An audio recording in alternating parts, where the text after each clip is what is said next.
Well, 2025 is almost here and we are very near 5,000 subscribers. I'm working on that giveaway. I have an idea in mind, so stay tuned for that. But if you don't want to worry about that either, you can hit that button because when we hit 5,500 subscribers, we're doing a case giveaway. Yes, a case giveaway. But without further ado, I have 20 decks that we're going to mention and talk about where they rank going into the new year. We have one more week left of this current format. Merry Christmas Eve to everyone who celebrates. Merry Christmas. Happy New Year. I mean, I'll see you guys quite a bit more before the new year. But without any further ado, we're going to jump right on into it. Well, Emerald Amethyst has been making a lot of noise this format. However, this is less of the tempo version and more of the aggro version. And I'm going to put this one more as the you don't play Clarabelle or Big Ursula whatsoever, more just playing kind of topping out on that 4 cost curve, playing very aggressively. I think that this is going to be a strong tier 2 deck. I just think out of the two ways, tempo is still a very aggressive deck. So don't get me wrong there. I just think it's less upfront loaded and more mid game, and it has for that reason a better pivot plan if things aren't going as well. We're going to stay right there with that aggro theme though, and we're going to go Amber Amethyst. This usually is the best aggro deck of the format. Where do I think this deck ranks? Actually, I'm going to leave it in tier 2 as well. Do I think it's better than the Emerald version? I do. If you're going to go full bore, right down to it, gas pedal all the way down, aggro, I think that Amber Amethyst is better than Emerald Amethyst. What was that DLC a couple months ago now where the Amber Steel locations just took over? Maybe they didn't take over, but one of them shocked the entire community, doing really well. Where do I put that deck? You know, Amber Steel with a location is still a very, very scary deck. This is more focused on Felix, John Silver, and multiple locations. I think it's going to go down in that rogue category for me. I just think there's 3 better Amber Steel versions, and this one falls by the wayside. A deck that maybe needs a little bit more, or it's just 2 glass cannons. Sapphire Emerald discard, ramping up, potentially dumping their entire hand on turn 4, being able to just control the board with shifting Jasmine, being able to bounce their hand because of muses and things like that, and then bend to my will to get rid of it, or just using Under the Sea to board wipe your opponent. Sounds all too good to be true. However, I think, like I said, it can get a little glass cannon-y, streamlined, and if it's disrupted, the pivot lines are just not quite there right now. I think this is going to be another one of those rogue style decks. Sapphire Steel. The deck's actually been peaking up a little bit more as of late. If you're wondering, I do have a link to that spreadsheet down in the description below where you can track all the format's tops. We have over 100 so far in December, and we also have a tab from November, and we will start a new tab for January. I'm going to put Blue Steel. I think it's creeping up tier 2. I think it's going to be right near the top of tier 2, and will it push into tier 1? Maybe for January. I don't know if it will overall on the format, but into January, I think Blue Steel is actually gaining some traction, and I think the format is slowing down a little bit. Blurple. It doesn't have a ton of success, but I know a few really good players who are high on this deck, and the little bit of success it has are usually first place finishes at pretty decent size events. I think Blurple is another one of those decks where it's creeping up tier 2 and it is just ready to do really well and shock people at another big event.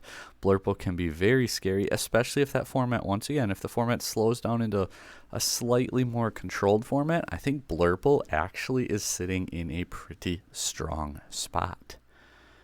I just did my updated version on Green Steel discard and said that I think this deck just needs a little bit more figuring out, and then it's going to be scary once again and pop up into the format. Where do I rank it right now? I'm going to go, it actually has the results for going percentage based like some people like to. I'm some people usually. to be tier 1, but it's been kind of slowly falling down. It's barely creeping into that. It's rounded up to 10% range now. I'm going to leave it in tier 2 right now just because it's kind of slowing down, whereas some other decks are actually gaining steam and seeing more success as of late. This is one of the decks where it's starting to curve downward, not upward. And this is more of a predictive or tier list moving forward.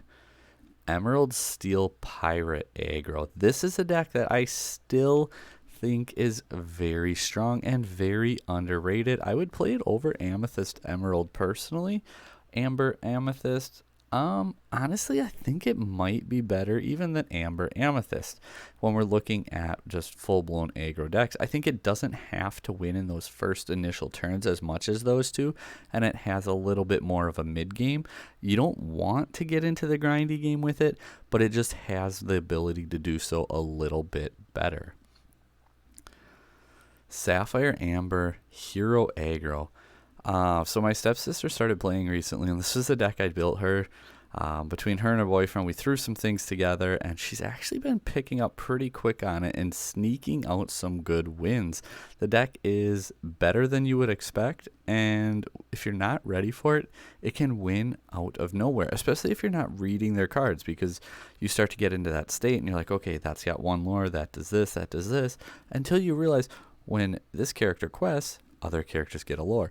When you have hero cards, Anna gets another lore. So if you don't actually sit down, read, and pay attention when you're trying to calculate quick, you miss things like that and you lose the game outright. The deck can be very, very fast. Jafar's World. It's going to be our first... no, it's not. It's not quite going to be in that tier 1 status. I'm going to put it down here in Rogue. I think kind of like Sapphire Emerald discard, it's just a little glass cannon-y, and if you can figure out the good pivot lines here, I think that Jafar is actually going to be a strong deck. Lemon Lime sing-along discard. Crazy that it was borderline tier 1 last format, and now it has fallen so far. It really hasn't seen the success, and I think it's just because players are playing other decks. As far as how good the deck actually is, I think it's still in that mid to low tier 2 range. Maybe it's because the format, once again, you're going to hear me say it quite a bit, the format's just too fast right now. But as the format, if the format starts to slow down, this could once again be a deck that can see quite a bit of success. Ruby Fafsa. Where do we put Ruby Fafsa? Surprisingly, it actually has not been seeing that much success. I'm still going to put it near the back of tier 2. Usually this is where it ends up for me. It's slowly fixing its problems. It's got a good 1-drop now between your injured soldier Mulan, and now you have Daisy Duck, which is good coming in late game, as well as a multi-quester on turn 1. It's slowly starting to fix these issues that the deck currently had. So if we can do that for another format or two, maybe this deck actually pushes up towards the top of tier 2. Popsicle. Here we go. First tier 1 deck. In my top 5 decks of the format, I did peg this as my number 1 best deck of the format. Not only are the results there, just playing a lot of these decks a lot lately on Lorcana, playing against them, playing with them, all kinds of stuff like that. This deck just feels like it's the best deck. Maybe it's not the best into some of these aggressive decks, but it has some answers, and it doesn't just outright lose to them all the time either. Weird saying the best aggro deck of the format is not Amber Amethyst, but Amethyst Steel. A lot of time you don't actually play the Maleficent, but if you do, kudos to you. It's another good quick card. Gantu is another very quick card. Smee, quick card.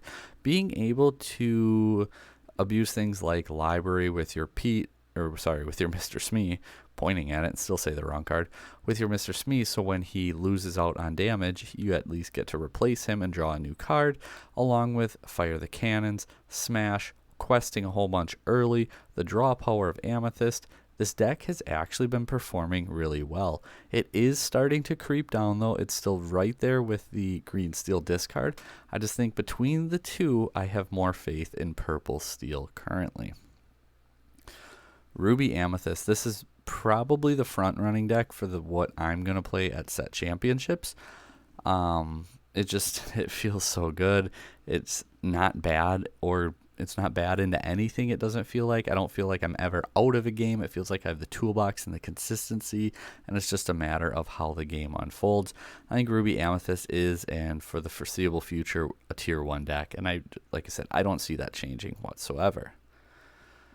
The less aggressive, more mid-range control version, Amethyst Steel, I think it's another one of those decks that's still going to be really strong, being able to bounce and repeat your peat, reuse your peat.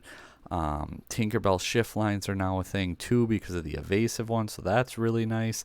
You just have so many good toolbox. You have access to Belle, the consistency, Genie, Elsa, and most of these other meta staple cards of the format. Steel Fafsa. This actually has been the best performing Mufasa deck so far, and for that reason I'm going to put it a few spots ahead of Ruby Fafsa. You're not necessarily playing the whole new world in there. It's just a Steel Mufasa deck. However, Mufasa piggybacking off of a lot of these really strong Steel cards, Tinkerbell, Cinderella, Simba, Mr. Smee, and all these other ones, you get the point, has been working out really well for a lot of players. The aggressive approach that Amber, applying a lot of pressure as well. This color combination, once again, we mentioned that the location deck just wasn't quite on par because, well, we have Steel Fafsa. We have Steel Song that we didn't quite get to yet. We have the Dwarven Mine, Diggy Dug, DeCandino's list, whatever we're going to go ahead and call that. So we have a few other things to talk about yet still moving forward as well. Speaking of one of those things, Steel Song. I still think Steel Song is really strong. I actually have my 20 test match video for the Steel Song just about done, so I'll be having that uploaded probably this weekend for you guys. Gonna have a couple days off here with the holidays and everything, but that Steel Song video will be up, breaking down the percentages and our matchups, good things, tips, all that good stuff. And then we have Amethyst Emerald Tempo. Like I said, Tempo can still be a very quick deck, even if you're playing Ursula and Clarabelle, both of which I think are very strong cards. I'm going to put it up here. Where do I put it? I'm actually going to put it just ahead of Steel Song. I think that this deck has room for other tech cards if you want to try and squeeze them in. If you know, you know. And it just has so much consistency. It's good quick game. It's good mid game. It can have a decent grindy game, although that's not really what you want to do with it. It has a lot of toolbox though, and it's still a very strong deck. Lastly, the deck everyone talks about, the deck everyone is playing. And while I haven't been to my main locals in quite a bit because of just the holidays and deer season and everything else going on in northern Wisconsin, I have been making it to a different local because it's free to play and you just get a league promo and a pin. But I've been bringing my son with every time I go. He's been having a blast. Been going again with my stepsister and her boyfriend who are just getting into the game. So between the three of them, it's been really nice to just go here, get a few reps in, play some more fun casual decks, and it's been a lot of fun. But at my main more competitive local, this deck's kind of taking over from what I've heard, and that's DeCandino's list. Where do I think that it ranks? It's getting better. It's moving up. How far up do we want to go ahead and put it? I'm still going to put it down in tier 2. And maybe that gets me some flack. Maybe that people are going to say, no, that's the best deck right now. It won the 10K. That's true, but just because a deck wins a major event doesn't make it the best deck. Sometimes it's a very, very good pilot. Sometimes other things can happen, or sometimes it's a combination of all those things. I think that this deck is solid, but it was built for the format that we were playing in. I bet I'd be willing to bet for the North American Championships that DeCandino, I'm going to go out and say it, he does not play this deck for the North American Championships. That is my bold prediction. Why? Because he built that deck for the format, and I think the format is starting to shift around, and I think he's going to end up coming up with something else, possibly surprising people, and once again, being one of the smarter players in the room, which is going to help you move forward and keep doing well. You can't just keep playing what everybody knows and everyone starts to figure out. As that deck gets figured out, as the format shifts, like I said, I don't think he's going to play that deck moving forward. Still a strong deck, but I don't think that it's a tier 1 deck. Let me know down below what you guys think about these. Which decks are too high? Which decks are too low? Is my bold take too bold, or am I not being bold enough? Thank you guys for watching. Until next time, like, share, subscribe, and don't forget those 2 giveaways. Thanks for watching.